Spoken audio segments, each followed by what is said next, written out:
This is Chris the Nightmare Viola, and you're watching Mission Boxing Today on YouTube. Heavyweight boxing fans, what's the deal? So we're going to talk some cruiserweight action really quick. I did a prediction video on this fight June 30th, man. It seemed like a long time ago, but tomorrow will be fight night for the WBO Cruiserweight title. Krzysztof Glowacki will be defending against Oleksandr Usyk. I'm still going Usyk in this fight. You know, I just think he has the better legs. Now, you look at Usyk, you say, oh, he's 9-0 with 9 knockouts. Who has he fought? He hasn't fought anybody. They're rushing him to this title shot, if you don't know about Usyk. But I don't think they're rushing him. He comes out of that same mold as a Lomachenko or Rigondeaux, you know, a guy that doesn't have that many fights. But he's ready. You know, Vander Holyfield back in the day at cruiserweight, he didn't have that many fights. I think he had like 11 fights, if I can remember, before he won the night he beat Kwawi. I think he had like 11 or 12 fights. And Usyk has 9. And I think he's going to win this fight. I think he has just the better legs, quicker hands. I think the power is probably about even. Glowacki, though, man, he has a very good left hand. Sometime, in my opinion, he can go left hand crazy. Sometimes he could just throw the left hand so many times where it just comes predictable. He has shown that he has a good, you know, that he can hit the canvas and get up and fight back. He can be getting outboxed a little bit, and he can stay in there and, you know, withstand the storm and come out on top of these fights. You know, the Huck fight, and, you know, all the fights I've seen him in, he likes to do this thing where he leans over to, he's already southpaw, but he likes to lean over to his left sometimes, and he'll have his feet just flat. And I think him trying to, you know, fight a flat-footed fight against Usyk is going to cause him problems, man, because Usyk is all over the place sometimes with his footwork and his legs.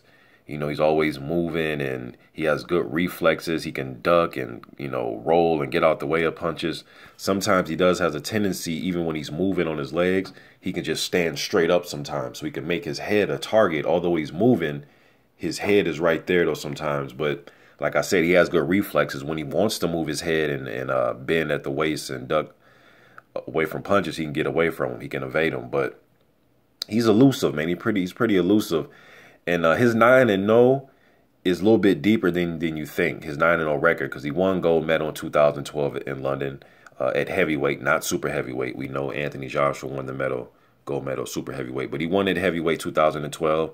I've seen him dominate in the World Series of Boxing. He beat guys like Junior Fa. Who else did he fight in the World Series of Boxing?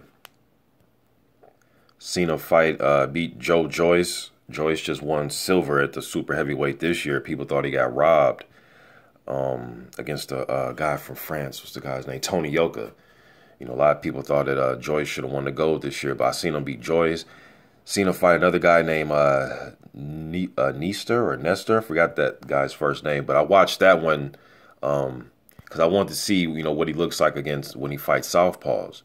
You know what I mean? That was a good one. Then he fight Mezhadov. Forget the guy's first name, but it's the guy that Anthony Joshua lost to in one of the amateur tournaments before the Olympics, though. I forget the guy's first name, but that guy has heavy hands. And you know, I seen Usyk have his way with big guys, man. So in this fight, though, he's going to be the taller fighter, you know, at 6'3". He has 3 inches on Glowacki and about 3 inches in reach. So, but like I said, though, he doesn't fight like your big, tall guy anyways. You know, he's mobile. He fights like a smaller fighter with his movement, and he gets in and out with combinations. So I just think his movement is going to give Glowacki some problems. Now, Usyk's going to have to look out for that left hand, man. Although Glowacki likes to throw it a lot, he can set it up. He has a smart left hand, though. It can be predictable when he just goes overboard with it. Like against Cunningham, he was throwing like triple and double left hands, but he was doing it, you know, he had to mix it up. He put Cunningham down, I think he went down 4 times, man. But that was a competitive fight, though. And, you know, the Huck fight was competitive, too. He needed that knockout, you know, so I'm going to go with Usyk in this fight, man. I just think the dude's the goods. I know months ago when I did a video on Usyk, probably like in January, I was talking about him, you know, possibly moving up to heavyweight within a few years. You know what I mean? But I want to see what he does at cruiserweight. There's a lot of fights here at cruiserweight. You got Bellew and Drazen and Marius Briedis, and you got some up-and-coming guys, Michael Hunter, some American cats, you know. So all over the world, man, there's some stiff competition. So I'm going to go with Usyk in this fight. Fight's tomorrow. I'm probably going to have to catch the fight on YouTube once the fight has aired and somebody uploaded to YouTube. And I'm definitely going to check it out, man. Curious to see what happens in this fight. Glowacki, I mean, if he lands that left hand flush on Usyk and slows him down, I think he's trying to work his body too.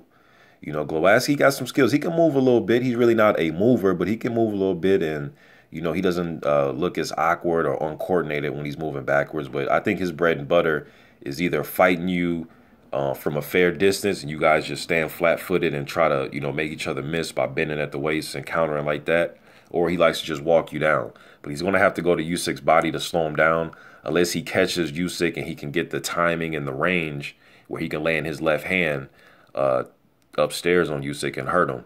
You know, but I think he's trying to take away his legs, man.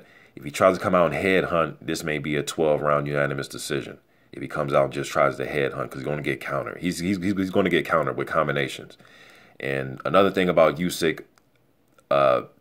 when I've seen him get hit in fights, let's say he get hit with a good shot, he likes to come back with 3, 4, 5 punch combinations. He doesn't like for you to be the guy that wins the exchange. He likes to be the guy that always wins the exchanges. That possibly could get him in trouble, you know, because let's say Glowacki cracks Usyk with a shot, and Usyk tries to come back and throw a 4-punch combination, then Glowacki can take advantage of that by swinging that hard left hand in between Usyk's combinations and probably catch him, you know. But I'm gonna go with Usyk. You guys let me know what you think in the comment section, please, man. If you can't get this fight live tomorrow, make sure you catch this fight on YouTube over this weekend. This is a good fight, competitive fight. It should be explosive. You got 2 southpaws in there. It's gonna be a hell of a fight. I'm out.